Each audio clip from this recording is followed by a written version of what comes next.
Radio Pays. Bonjour Kylian, bonjour à tous. La grève qui dure et qui se poursuit au port de Dégradé-Cannes. Les grévistes dénoncent le licenciement de la directrice des ressources humaines et plus largement les mauvaises conditions de travail. Les négociations sont pour le moment toujours bloquées.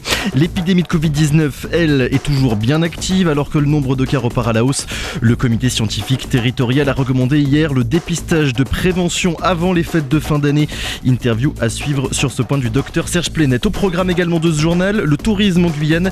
Nous connaissions déjà le tourisme vert, place maintenant au tourisme bleu. Objectif, mettre en valeur les fleuves ainsi que l'océan via la création d'un nouveau label. Enfin, si vous en doutiez, oui, il est possible, tout à fait possible d'enregistrer un album alors que les musiciens sont séparés par plusieurs milliers de kilomètres. La preuve avec ce disque produit, vous l'entendrez à la fois en métropole et en Guyane. C'est le journal de 8h, vous avez le programme, c'est parti.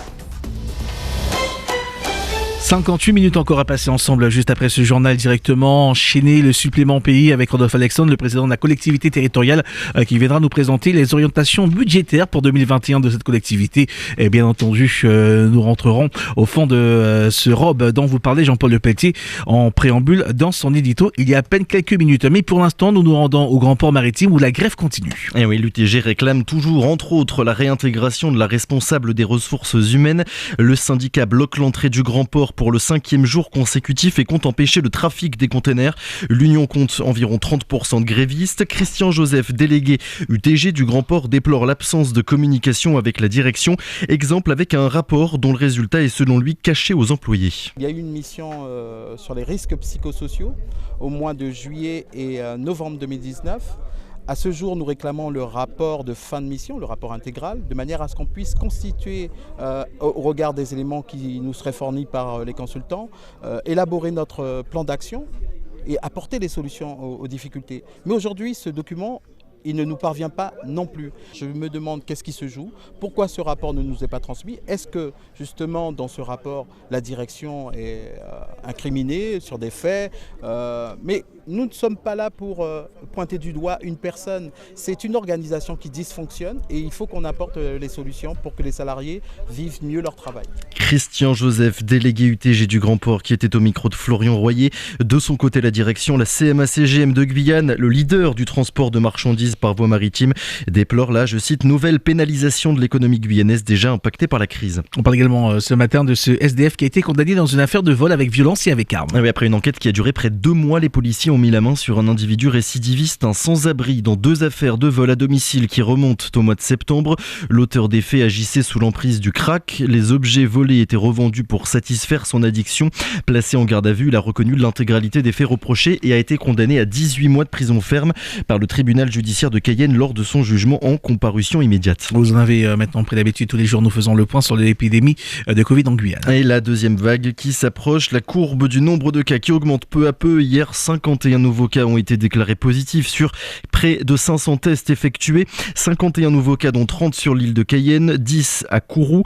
Du côté des hospitalisations, la Guyane compte 2 personnes supplémentaires, ce qui porte à 20 le nombre de patients actuellement hospitalisés.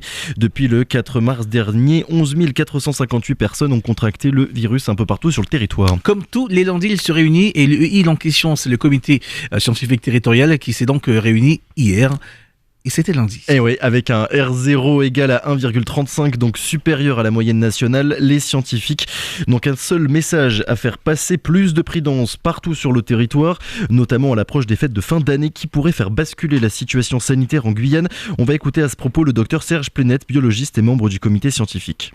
Il faut renforcer absolument les efforts. Il faut surtout faire ce que le peuple guyanais a fait. L'ensemble de la population a fait des recommandations, a suivi les recommandations, les gestes barrières, les distances. Et je crois que pour la période de Noël, qui est effectivement une période festive, où on se fête et par définition on se met ensemble, il faut particulièrement dire à cette population que même si les signes aujourd'hui, il y a très peu de létalité, tant mieux, il y a très peu d'hospitalisation, en fait on n'a pas de réanimation, mais attention, tout peut arriver. Et aujourd'hui, il faut recommander une grande alerte et beaucoup de précautions et une très forte vigilance. C'est vrai, le dépistage avant d'aller faire la fête, c'est une chose qui serait intéressante. Et restez vigilants donc, c'était Serge Plenette, biologiste et membre du comité scientifique, des propos recueillis par Clément Buzelka. Les acteurs du tourisme se tournent vers la mer. Et oui, les acteurs, avec le projet interrégional des Caraïbes Odyssea, la Guyane pourrait bien miser de plus en plus sur la croissance bleue durable. C'est ainsi que les professionnels du secteur qualifient le potentiel touristique que représente l'océan ainsi que les fleuves. Avec l'appui de la CTG, le label Odyssea va créer de nouveaux itinéraires pour mettre en avant le territoire et son patrimoine dans son ensemble, avec un but: se tourner vers ces nouveaux ors bleus et verts. On va écouter Rodolphe Alexandre, le président de la CTG, qui accueille le label Odyssea avec beaucoup d'enthousiasme. Nous pensons que la Guyane a des potentialités énormes en matière de tourisme. Il n'y a pas que la base spatiale, il n'y a pas que les îles du Salut, il n'y a pas que le tourisme de Saint-Laurent, de Caux, etc. Ça, ce sont les premiers, ce sont on va dire les mastodontes. Mais derrière, il y a un tourisme patrimonial de biodiversité, d'écosystèmes, de descente de rivières, de découverte des cultures des peuples de Guyane, que ce soit amérindiens, bushidengue, créoles. Et donc, aujourd'hui, il faut mailler tout cela. Alors, ce qui est certain, c'est qu'à l'heure actuelle, il y a des projets qui sont déposés. Je pense à la ferme du Desmarais, je pense au projet de Marina de M. Magnan, je pense au projet de Sinamari sur les lodges, je pense Sinamari également avec le trafic maritime qui peut s'orchestrer à partir du port de Cayenne. Tout cela est lié sur des problématiques qui seront agencées par les fonds européens et par la collectivité. Le président de la CTG, Rodolphe Alexandre, qui sera l'invité d'ailleurs dans quelques minutes du supplément pays. Nous parlerons de l'orientation budgétaire pour 2021.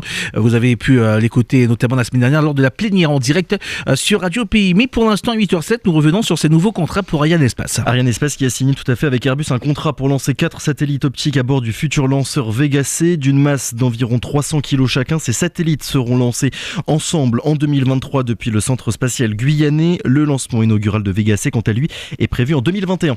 Allez, on poursuit avec de la musique et ces chansons qui ont été composées par des artistes qui étaient séparés par 7000 km. Et ouais, le groupe Itzy Pizzy devait venir en Guyane le mois dernier pour établir une résidence d'artistes avec des musiciens locaux comme les frères Sip, mais le voyage a été annulé. Qu'à cela ne tienne, les participants ont collaboré par-delà l'océan Atlantique pour quand même produire les chansons. Itzy Pizzy a travaillé sur les rythmes guyanais avant de se lancer dans le projet. C'est ce que nous explique Frédéric Desbois, dit MC d'Eric. Quand on a su qu'on partait en Guyane, déjà, moi et le DJ, on était sollicités pour, donc, comme je disais, travailler sur des ateliers d'écriture et de musique assistée par ordinateur. Du coup, moi, en tout cas, j'avais pris pas mal de temps pour essayer de découvrir tout ce qui était musique traditionnelle, les origines de celle-ci, et aussi la musique actuelle telle qu'elle existe aujourd'hui. Par exemple, pour la petite anecdote, on a travaillé sur un morceau qui s'appelle Prends courage de Jolie Masse, qui avait sorti ce morceau en 1971, si je dis pas de bêtises.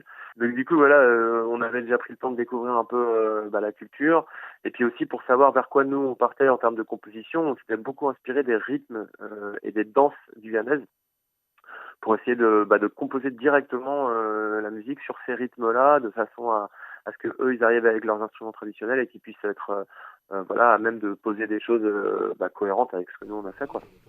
Et cette collaboration inter-océanique donnera un album qui sortira sur les plateformes et même en vinyle dès l'année prochaine. Un mot de basket pour terminer. Et la première journée du championnat a été marquée par l'écrasante victoire de l'ASC Matoury 88 face à l'USL Montjoly 80-42. Autre match face au Sport guyanais, les Rouges et Blancs de Sinamari l'ont emporté 69-65. Victoire également pour l'ASC Tours et le COS du Maroni ce soir pour l'ouverture de la deuxième journée. 2 matchs sont au programme. L'ASL Sport guyanais face à l'US Matoury 88, c'est à 19h, et l'ASC Tours sera opposé à l'USL Montjoly. Coup de sifflet cette fois-ci à 21h.